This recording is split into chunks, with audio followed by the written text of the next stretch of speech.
Hello everyone, कैसे हैं आप सब। मेरा नाम नीलोफर है। दोस्तों, वेलकम बैक टू प्रॉक्सी ज्ञान। आई होप आप सब ठीक होंगे। आज मैं एक नया टॉपिक लेकर आई हूँ जो कि करंट अफेयर्स से रिलेटेड है और बहुत ही इंपॉर्टेंट है किसी भी एग्ज़ाम पर्सपेक्टिव से।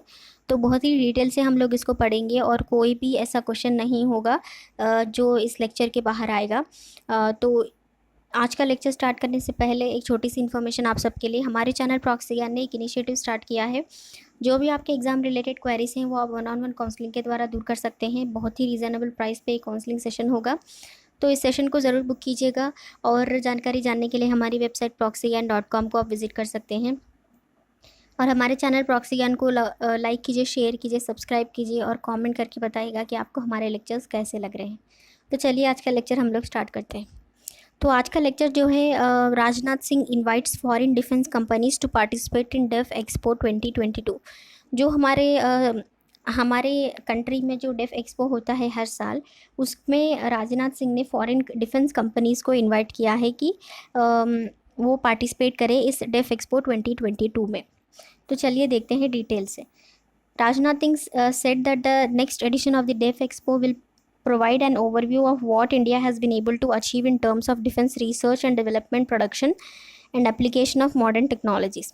तो ये डेफ एक्सपो जो है हर बार होता है हमारे इंडिया में, जो कि एक टाइप ऑफ एग्जीबिशन के जैसा होता है, जहाँ डिफरेंट डिफरेंट टाइप्स ऑफ हमारे डिफेंस के रिसर्च, जो भी हमारे डेवलपमेंट हुआ है, हमारे प्रोडक्शन, हमारे एप्लीकेशन, जो भी हमारी टेक्नोलॉजी हमारे इंडिया में डेवलप हुई है, वो सारा कुछ हम लोग इसमें दिखाते हैं। तो inviting foreign delegates to attend Def Expo 2022, union defence minister Rajnath Singh said on Monday, मतलब आज, that the exhibition will bring all the latest technologies under one roof and provide a myriad of opportunities to the stakeholders in the aerospace and defense industry। तो राजनाथ सिंह ने कहा है कि def Expo 2022 में क्या होगा, जो भी एग्जीबिशन है ये डेफ एक्सपो का, इसमें क्या होता है, जो भी लेटेस्ट टेक्नोलॉजी होती है वो एक रूफ के अंडर आती है, मतलब उस एग्जीबिशन में होगी और डिफरेंट अपॉर्चुनिटीज़ जो है प्रोवाइड करेगी स्टेक होल्डर्स को, और उनको एक ओवरव्यू देगी कि हमारी डिफेंस इंडस्ट्री कैसी है और हमारी एरोस्पेस एंड डिफेंस इंडस्ट्री कैसी है, और उसमें वो कैसे खरीद सकते हैं या फिर उसमें इन्वेस्ट कैसे कर सकते हैं। Resurgent India, where defense manufacturing is an identified pillar of growth, will display its ability to take lead at DEF Expo 2022। तो जहां हमारे इंडिया में ग्रोथ करने के लिए एक बहुत ही ज़्यादा इंपॉर्टेंट पिलर जो है वो है डिफेंस मैन्युफैक्चरिंग, जिसमें क्या होता है, डेफ एक्सपो के द्वारा हम उसको अच्छे से दिखा पाएंगे कि हमारी एबिलिटी क्या है। I am confident that pursuing the vision of our Prime Minister Narendra Modi, DEF Expo 2022 will sow the seeds of successful new ventures and international partnerships, he said।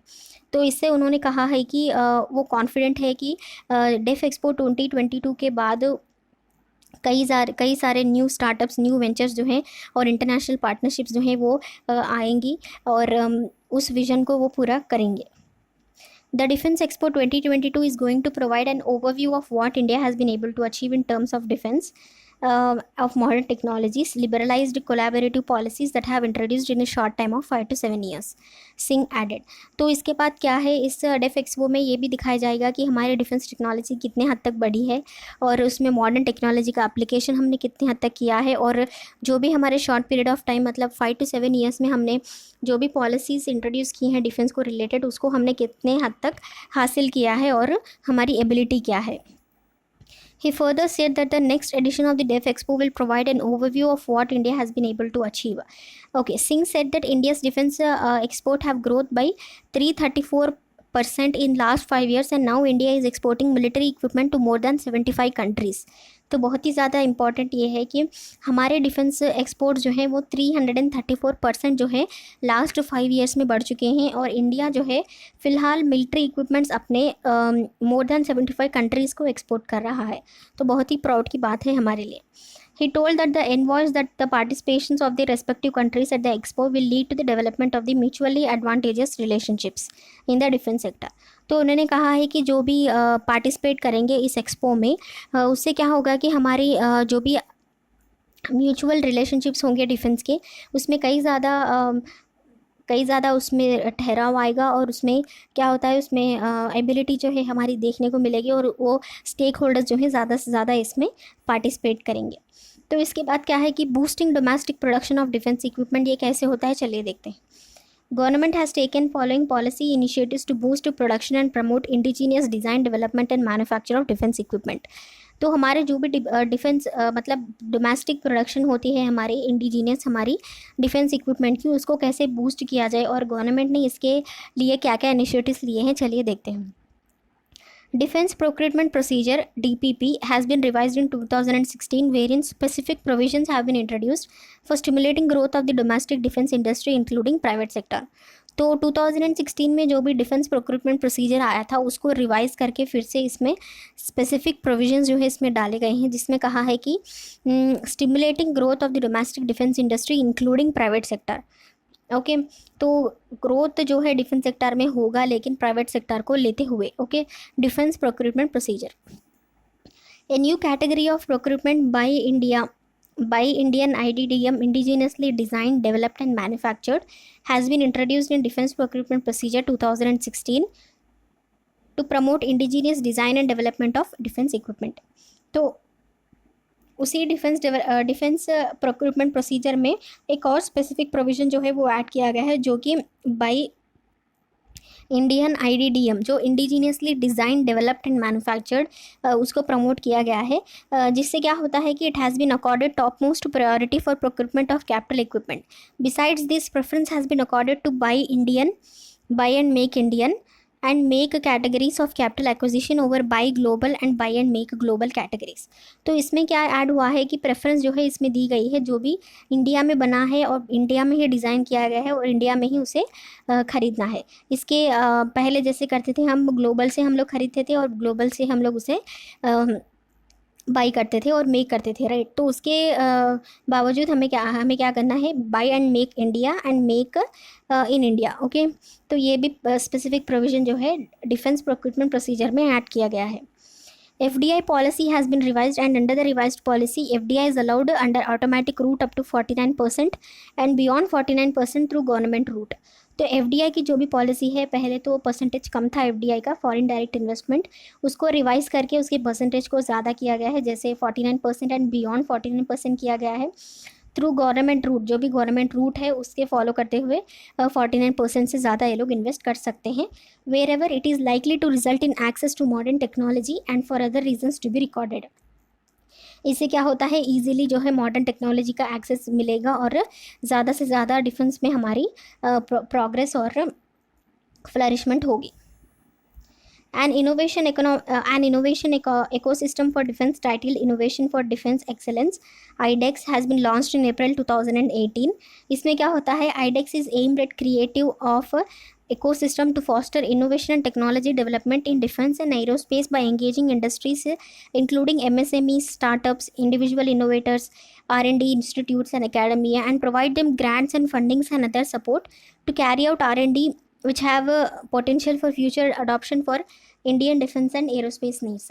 एक नया इनिशिएटिव स्टार्ट किया है जो कि innovation ecosystem for defence titled innovations for defence excellence IDEX, जिसमें क्या होता है, ये लोग जो भी MSMEs होते हैं, स्टार्टअप्स होते हैं, इंडिविजुअल इनोवेटर्स होते हैं, क्रिएटर्स होते हैं, उन सबको ये लोग जमा करके उनको फंडिंग देते हैं ताकि वो लोग भी जो भी डिफेंस या एरोस्पेस हमारे इंडिया का है उसमें वो लोग कंट्रीब्यूट कर सके, उसमें पार्टिसिपेट कर सके और उसमें जो है future adoption for Indian defence and aerospace needs को वो लोग फ्लरिश कर सके पोटेंशियली, और R&D को भी वो डेवलप कर सके।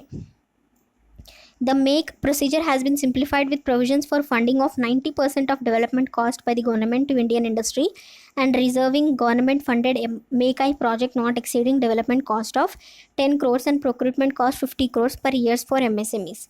So the make जो प्रोजेक्ट है जो इंडिया में बाई करना, इंडिया में मेक करना, ये सारा प्रोसीजर के लिए जो 90% से ज़्यादा जो भी डेवलपमेंट कॉस्ट है वो गवर्नमेंट की तरफ आएगा ताकि कोई भी प्रॉब्लम ना हो इंडस्ट्रीज़ को, इक्विपमेंट्स के लिए या फिर किसी और चीज़ के लिए प्रॉब्लम ना हो।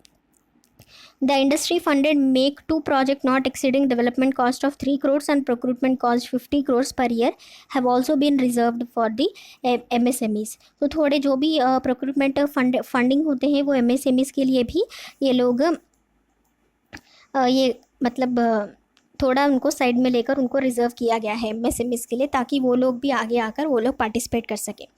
Separate procedure for Make 2 category has been notified under DPP to encourage indigenous development and manufacture of defence equipment. जैसे मैंने कहा मेक 2 में जो है स्पेशल जो है प्रोसीजर दिया गया है इंडिजीनियस डेवलपमेंट के लिए, ताकि जो भी स्मॉल स्केल इंडस्ट्रीज होते हैं वो आगे आकर इसमें पार्टिसिपेट कर सके।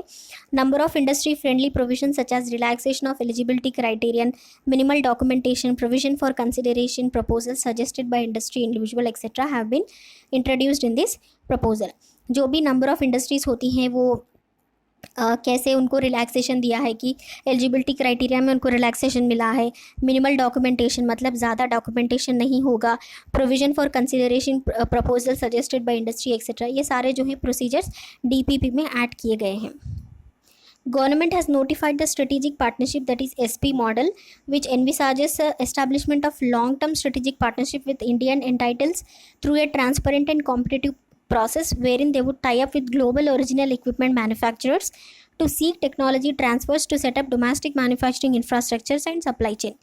तो गवर्नमेंट ने ये भी स्ट्रेटेजिक पार्टनरशिप जो है उसमें भी ये नोटिफाई किया गया है कि जो भी हमारी लॉन्ग टर्म स्ट्रेटेजिक पार्टनरशिप होगी ग्लोबल इंडिया के एंटाइटीज़ से लेकर दूसरे देशों के एंटाइटीज़ से, उनमें क्या होगा पूरी ट्रांसपेरेंसी होगी और कॉम्पिटिटिव प्रोसेस भी होगा, जिसमें क्या होगा हम दूसरे देशों के ग्लोबल ओरिजिनल इक्विपमेंट जो भी दूसरे देशों के उनके जो टेक्नोलॉजी है उनके ट्रांसफ़र को हम सीख कर सकते हैं और उनसे जो है हमारी डोमेस्टिक मैन्युफैक्चरिंग को हम लोग सेटअप कर सकते हैं।